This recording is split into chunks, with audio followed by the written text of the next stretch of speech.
皆さんこんにちはဒီဒီပါဒီနေ့ကတော့ဒီမွန်တိုင်းကြီးကိုဆက်ပြီးတော့တွားမယ်ပေါ့နော်မွန်တိုင်းအကြီးမှာကကြတော့ A နဲ့ B ပေါ့နော်စာပိုက်ကတစ်ပိုက်ပဲရှိရပေါ့နော်အဲ့ဒီစာပိုက်တစ်ပိုက်ထဲမှာမှ A နဲ့ B ကိုနှိုင်းရှင်းထားတာမွန်တိုင်းကြီးကြတော့အဲ့လိုမဟုတ်တော့ဘဲနဲ့ဆိုလို့ရှိရင်ဒိုင်နာခုကတောက်ဆန်ရနာဂိုက်ဘွန်ဆော့စာပိုက်တွေအများကြီးပါတယ်ပေါ့လို့ရှိရင်စာပိုက်က3ပိုက်တောင်ပါတယ်ပေါ့နော်အပေါ်မှာတစ်ပိုက်တယ်အဲ့ဒီတစ်ပိုက်အတွင်းမှာမိုနို A နဲ့မိုနို B ကိုနှိုင်းရှင်းပြီးတော့ပြောတာအဲ့ဒါကလည်းတိုင်ဟီပဲဒီမှာကျတော့အဲ့လိုမဟုတ်ဘဲနဲ့စာပိုက်တွေကိုနှိုင်းရှင်းမှာစာပိုက်တစ်ပိုက်နဲ့တစ်ပိုက်ကိုနှိုင်းရှင်းမှာပေါ့နော်ဒီဆိုလို့ရှိရင်ကျွန်တော်တို့ဖက်ကြည့်မယ်ပေါ့နော်စာပိုက်တွေအများကြီးပါတယ်နာဂိုက်ဘွန်ရှော့ဒီမှာဆိုလို့ရှိရင်လေတဲ့တာဟီနီချိုမိုကိုဆိုလို့တော့အဲ့ဒီအပေါ်မှာပြောခဲ့တဲ့တာဟီပေါ့နော်ဒီနေ့ပေါင်းနှိုင်းရှင်းထားလေဆိုတာဟိုဒါတတိထားမယ်ဆိုလို့ရှိရင်ねဒန်နာကုတိုရှိနိုကန်ကေကဝါကလီယာစုခုနာတို့ဒီစာပိုက်တပိုက်နဲ့တပိုက်ရဲ့ဆက်ဆက်မှုကနားလေလွယ်လာမယ်တာဟီနီချိုမိုကိုစတဲ့ဒန်နာကုနိုကန်ကေယိုအိုကီကူမာတိုမေယောတဲ့ဒီစာပိုက်တစ်ခုနဲ့တစ်ခုရဲ့တိုင်းဟီကိုချူးမခုလောက်ပြီးတော့အဲ့ဒီစာပိုက်ရဲ့ဒီကန်ကေတွေကိုမာတိုမေလောက်ကြရအောင်ねအဲဆိုလို့ရှိရင်ကျွန်တော်တို့ဖတ်ကြည့်မယ်ပေါ့နော်ဝန်တိုင်းနိမရှိただいまဒိုင်းနဲ့နိုင်နိုဆိုင်ချူတာတာတဲ့တကယ်လို့မျိုးအခုအရန်ချစ်နေတဲ့အချိန်ဖြစ်တယ်ဆိုလို့ရှိရင်ねဒိုင်းနဲ့နိုင်ဆိုတာကချစ်စားခင်စားကျင်နာစားပေါ့နော်တယောက်နဲ့တယောက်အရန်ချစ်နေတဲ့အချိန်တော်တင်ဖြစ်မယ်ဆိုလို့ရှိရင်ねဟွန်နာတို့ရောမှုခုတော့အဆူဆူမရှိနိုင်စောက်တီကိုမဖတ်ပါနဲ့တဲ့တခုနီအထူးသဖြင့်ရန်နိုင်ရှော့စစ်စနာတို့မာချီကတဲ့မို့ယွန်းတဲ့ကြိုက်ခင်နိုင်ရန်နိုင်ရှော့စစ်စအချစ်နဲ့ပတ်သက်တဲ့စာအုပ်တွေမှားလို့တောင်မဖက်နဲ့ရောင်လို့တောင်မဖက်နဲ့တဲ့ဒီမှာဆိုလို့ရှိရင်ဂျိုက်ခဲနိုင်ဆိုတာကတိတ်ဝိုက်ခဲနိုင်ချောကိုက်နဲ့မှလေသူတစ်ခါလေးကြံပါတတ်တယ်ပေါ့နော်အဲ့ဒါကြောင့်မို့တေချာလေးမှတ်ထားပါအထူးသဖြင့်ねအချစ်နဲ့ပတ်သက်တဲ့စာအုပ်တွေမဖက်နဲ့ထားသွေးတဲ့ဥပမာအပြင်ပြောရမယ်ဆိုလို့ရှိရင်ဒီအချစ်နဲ့ပတ်သက်တဲ့စာအုပ်တွေဆိုတာဘယ်လိုမျိုးလဲဆိုတာကိုသူကဥပမာကြတာပေါ့နော်ဒီကျွန်တော်တို့ဒီ GMPT မှာဆိုလို့ရှိရင်လေထားသွေးတို့စွမလီတို့အဲ့ဒီနောက်ကစာကြောင်းဒီအရှိရဟာကိုပြန်ပြီးတော့ရှင်းပြတာတို့အရှိရဟာကိုပြန်ပြီးတော့ဥပမာပေးထားတာဖြစ်တဲ့အတွက်ကြောင့်မို့လို့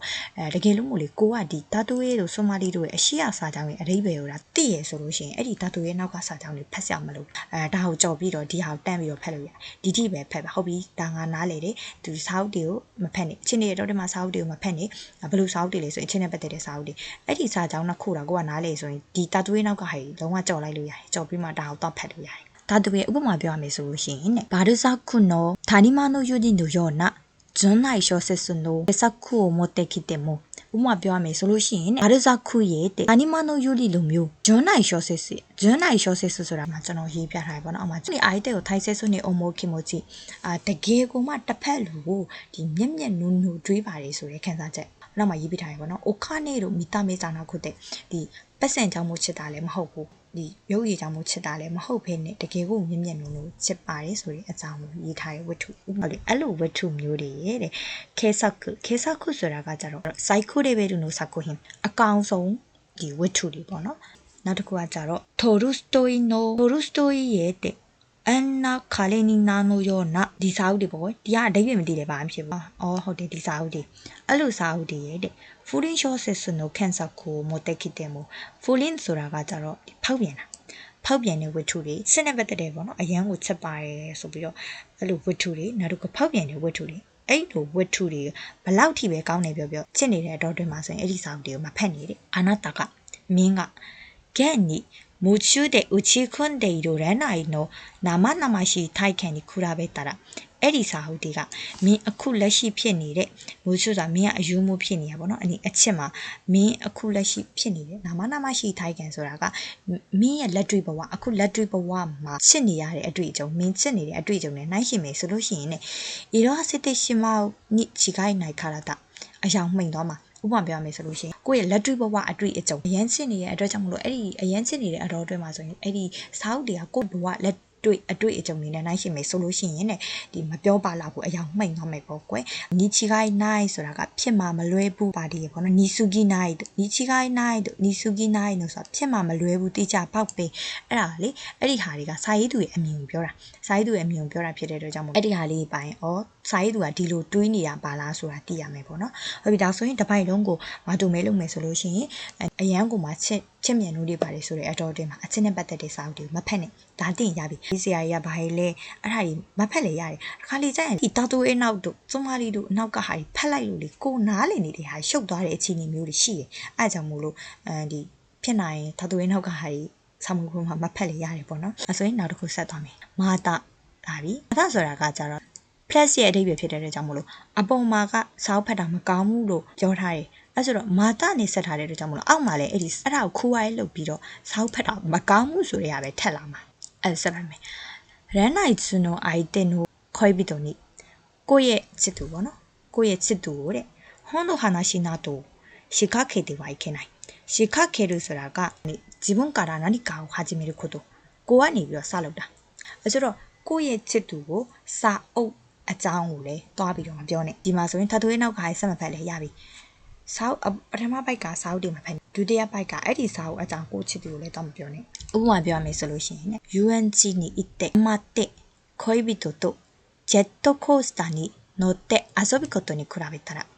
ပန်းချံကိုတွားပြီးတော့ဘာမှမပြောဘဲနဲ့ကိုယ့်ရဲ့ကောင်လေးနဲ့လူလာကူစတာလေးကိုစီးပြီးတော့ဒီတဲ့အချိန်နဲ့နှိုင်းရှိမယ်ဆိုလို့ရှိရင်ねずっとプモナおしゃべりに過ぎないからだプモဆိုတာကကြတော့無駄နာပေါ့နော်အလဟတ်တက်ဖြစ်တာအကျိုးမရှိတာတောက်လျှောက်အကျိုးမရှိတဲ့စကားပဲဖြစ်နေမှာဖြစ်တဲ့ကြောင့်မို့လို့တဲ့အဲ့ဒီစာအုပ်နဲ့ပတ်သက်တဲ့အကြောင်းလေးကိုလည်းတော့မပြောနဲ့ကိုယ်ကောင်လေးကိုလည်းတော့မပြောနဲ့ဒုတိယပိုက်ကဒါပဲအဲ့ဆိုတော့ပထမပိုက်ကဒုတိယပိုက်ကစာအုပ်ဖတ်တာမကောင်းဘူးဆိုပြီးတော့ထားတဲ့အကြောင်းအရာဆိုတာသိရမယ်ပေါ့နော်ဟုတ်ပြီတတိယပိုက်ကိုဆက်ပိုက်မယ်ဒါကလာပြီဒါကဖြစ်တဲ့ကြောင့်မလို့တော့ကျတော့ gap ခုပေါ့နော်ဒါပေမဲ့လေဆိုပြီးတော့ဆန့်ကျင်မဲ့ဖြစ်တဲ့ကြောင့်မလို့ပေါ်ဟာနဲ့လုံးဝဆန့်ကျင်မဲ့ပြောင်းပြန်လည်တော့မှာအပေါ်မှာစောက်ဖတ်တာမကောင်းဘူးစောက်မဖက်နဲ့လို့ပြောထားသူ့ရဲ့ပြောင်းပြန်သည်စောက်ဖတ်တာကောင်းတယ်ဆိုတဲ့အကြောင်းလာမှာဟုတ်ပြီအဲဆိုလို့ရှိရင်ဆက်ဖက်ကြည့်မယ်ဒါပေမဲ့同じ本を読むことでも同じ本の話でもいいからやってみた方がいいတူညီတဲ့စာအုပ်ဖြစ်ပါစီတူညီတဲ့စကားတွေပဲဖြစ်ပါလောက်တာကောင်းတယ်ပေါ်မှာကြောမလုံနဲ့အောက်မှာကြောလောက်တာကောင်းတယ်ဟုတ်ပြီမော်ရှိမောတကယ်လို့မြန်ရန်နိုင်ကထိုးခဲကိုခွဲတတ်တော်မွေးတာလိကိုယ့်ရဲ့အချစ်တွေကတဲ့ထိတ်ဆုံးကိုရောက်နေတာထိုးခဲဆိုတာကအကြီးပန်းထခိုက်ထုတ်ကိုတော့ဒီထိတ်ဆုံးရောက်နေပြီလို့တွေးတဲ့အခါမျိုးဥပမာပြောရမယ်ဆိုလို့ရှိရင်ဒီအခုမှစတွေ့ကစားမဟုတ်ဖေးနေဒီတွဲလာတာ3နှစ်ရှိပြီလို့4နှစ်ရှိပြီလို့ပေါ့နော်အဲ့ဒီအခြေအနေမျိုးရောက်တဲ့အခါမျိုးတို့နောက်တစ်ခုကこれは失敗だと思えたりした時にはဘယ်လိုပြောမလဲဒါမှမဟုတ်လို့ရှိရင်ဒီ relationship တစ်ခုကပြတ်စေတော့မယ်အချိန်မျိုးအဲ့လိုအချိန်မျိုးမှာဆိုလို့ရှိရင်တော့အဲ့ဒီစာအုပ်ဖတ်တာကောင်းနေတယ်ဟုတ်ပြီအဲ့ဆိုတော့အပေါ်မှာဒီစာအုပ်မဖတ်နဲ့ဘယ်လိုချင်နေမှုမှဖတ်ရဆိုအရန်ချစ်နေတဲ့အတော်တွေမှာဖတ်နေနောက်ဆုံးပိုင်းမှာကျတော့စာအုပ်ဖတ်ဘယ်လိုချင်နေမျိုးမှဖတ်မလဲဆိုလို့ရှိရင်ကိုယ့်ရဲ့ချစ်အချစ်တွေကထိတ်ဆုံးရောက်နေတဲ့အခါမျိုးရှေ့ဆက်ဖို့မဖြစ်နိုင်တော့ဘူးဆိုပြီးတော့တွေးမိတဲ့အခါမျိုးမှာဆိုလို့ရှိရင်တော့အဲ့ဒီစာအုပ်ကိုဖတ်ပါတဲ့ဘာလို့ဖတ်တင်လဲဆိုရင်လီကစာအုပ်မှာတဲ့ရန်နိုင်တို့အိုဝါလီယရှစ်စရဲနိုဆိုတာစာချင်းမြတ်တာရဲ့အဆုံးသက်ဒီရှစ်စရဲဆိုတာကဒီစကီနာဟစ်တိုနီဖူရာတဲ့ကိုတော့ကိုချစ်တဲ့သူရှိရနေခံရတာမျိုးလို့နောက်တစ်ခုဒါမှမဟုတ်ရင်ဒီ relationship တစ်ခုကိုလမ်းခွဲလိုက်တာမျိုးပေါ့နော်အဲ့လိုချင်းမျိုးမှလည်းတုံးနေတဲ့စရဆဆိုတာခရုရှိနေတူတူပဲဒီနာကျင်မှုဒုက္ခပေါ့နော်အဲ့လိုနာကျင်မှုတွေကိုတဲ့မို့တူနီခိုင်စစ်ချစ်ကတော့နိုင်ကငကုမနာအခြေအနေကိုပြင်ပြီးတော့ရအောင်လုပ်ပေးနိုင်စွမ်းမရှိဘူးအဲ့ဒီစာအုပ်တွေကအာနာတာနိုဒန်နိုင်နိုအိုဝါလီယရှစ်စရန်ကိုမွေးကြည့်တော့လမ်းခွဲတာတို့နောက်တစ်ခါအဲ့လိုမျိုးရှစ်စရန်နေကိုတဲ့နောက်တစ်ချိန်ထပ်ပြီးတော့အာနာတာက体験したよりもっと大きくもっと深く体験させてくれる力があるからだတဲ့တကယ်လက်တွေ့ဘဝမှာရခဲ့တဲ့အတွေ့အကြုံအထက်ပို့ပြီးတော့ကြီးမားတယ်ပို့ပြီးတော့နှက်ဆိုင်တဲ့အတွေ့အကြုံတွေကိုပေးနိုင်တဲ့အတွက်ကြောင့်မို့လို့အဲ့ဒီလိုအခြေအနေမျိုးမှာဆိုလို့ရှိရင်တော့မင်းအဲ့ဒီစာအုပ်တွေကိုဖတ်တင်ပါတယ်တဲ့ဒါဒါဆိုလို့ရှိရင်မာတို့မဲလုပ်ကြည့်မယ်အရန်ချစ်နေတဲ့အတော်အတွင်းမှာဆိုလို့ရှိရင်စာအုပ်တွေကိုမဖတ်နဲ့ဒါပေမဲ့ဘလို့ချင်းနေမျိုးမှာဖတ်မလဲဆိုလို့ရှိရင်တော့ကိုယ့်ရဲ့ချစ်ချင်းမြတ်တာတွေကဘယ်လိုပြောမလဲတည်ငြိမ်တဲ့အခြေအနေရောက်သွားပြီပေါ့နော်ထိုးခဲရောက်သွားတဲ့အခြေအနေမျိုးတို့နောက်တစ်ခုဒီရှေ့ဆက်ဖို့မဖြစ်နိုင်တော့ဘူးဆိုပြီးတော့တွေးတဲ့အခြေအနေမျိုးအဲ့ဒီအခြေအနေမျိုးမှာဆိုလို့ရှိရင်တော့တဲ့အဲ့ဒီစာအုပ်တွေကိုဖတ်ပါတဲ့ဘာလို့လဲဆိုတော့အဲ့ဒီစာအုပ်တွေကနေပြီးတော့မင်းတွေးခဲ့ရတဲ့အတွေ့အကြုံတွေထပ်ပို့ပြီးတော့အများကြီးလေးလေးနက်နက်ကိုမှမင်းကိုဒီအတွေ့အကြုံတွေပေးနိုင်တဲ့အတွက်ကြောင့်မို့ပါတဲ့မင်းကမဖက်ခင်ဒီမှာဆိုရင်ကျွန်တော်ဒီကိုဟိုက်ကိုနှုတ်ထုတ်ပေးထားရပါတော့ရှီခါခဲလို့ဆိုတာကဇေဘွန်ကာရအနိကာဟာဂျီမီတို့ကိုဘက်ကနေတစ်ခုကိုစပြီးတော့လောက်တာဖူမိုးကကြတော့ဒီအကျုံးမရှိဘူးပေါ့နော်မူဒါနာခန်းကြီးတို့မူဒါနာဟာနာရှိတို့မရှိဘူးနောက်တစ်ခုကကြတော့ထိုးခဲဆိုတာကအချီပန်တက်ခိုက်ထုတ်ကိုတော့နောက်တစ်ခါရှစ်စရန်ဆူဆိုတာကစကီနာဟစ်တိုနီဖူရာတဲ့ဒီကိုချစ်တဲ့သူကနေအငင်းခံရတဲ့အခြေအနေမျိုးရှစ်စရန်ဆူလို့တုံးတယ်လို့ဒီ လမ်းခွဲတဲ့အချိန်မျိုးပေါ့နော်အဲ့လိုအချိန်မျိုးမှာဆိုလဲ Shizuran ဆိုပြီးတော့သုံးလို့ရပါတယ်။ right ဆိုရိုက်ကကြတော့ Kuroshi နဲ့တူတူပဲနာကျင်မှုတို့ပင်ပန်းမှုတို့เนาะအဲ့လိုပုံစံမျိုးနောက်က Jun လိုက်တွန်းဒီ item ကိုထိုက်စစ်စွန်းနေ omol kimochi အဲ့တော့ Kensaku ဆိုတာက psycho level の作品Purin ကကြတော့ဖောက်ပြန်တာgan に実際にねတူတူပဲအမှန်တကယ်က伊藤ဟာစေတုဆိုတာက伊藤ကဥစုခုနာတို့တဲ့အယောင်မိတ်သွားတာပေါ့နော်တချို့စကားလုံးတွေကရေးဖိထားတဲ့အဓိပ္ပာယ်နဲ့မဟုတ်ဘဲနဲ့တခြားအဓိပ္ပာယ်နဲ့သုံးတာတွေလည်းရှိနိုင်တယ်ပေါ့နော်ရှင်းမေးခွန်းဖတ်ကြည့်မယ်この文章で言って筆者が求めたいことは何かဒီရဲ့စာပိုင်းမှာစာရေးသူအပြောခြင်းဆုံးကပါလေတဲ့ဟုတ်ပြီနံပါတ်1ဖတ်ကြည့်မယ်ရန်နိုင်စတေတုတိုကီဝရှင်းနေတဲ့တော့အတွင်းမှာဆိုလို့ရှိရင်ဒါရနိုင်ဥရှာဘေဒီကိုဆွလို့ရောလိရင်းစရာကောင်းတဲ့အကျိုးမရှိတဲ့စကားတွေကိုပြောတာထက်ဖိုဒါလီတဲ့ဟုံဝင်ရောမှုနှစ်ယောက်တည်းစာအုပ်ကိုဖက်その話をするといいစာအုပ်နဲ့ပတ်သက်တဲ့အကြောင်းပြောတာကောင်းနေတဲ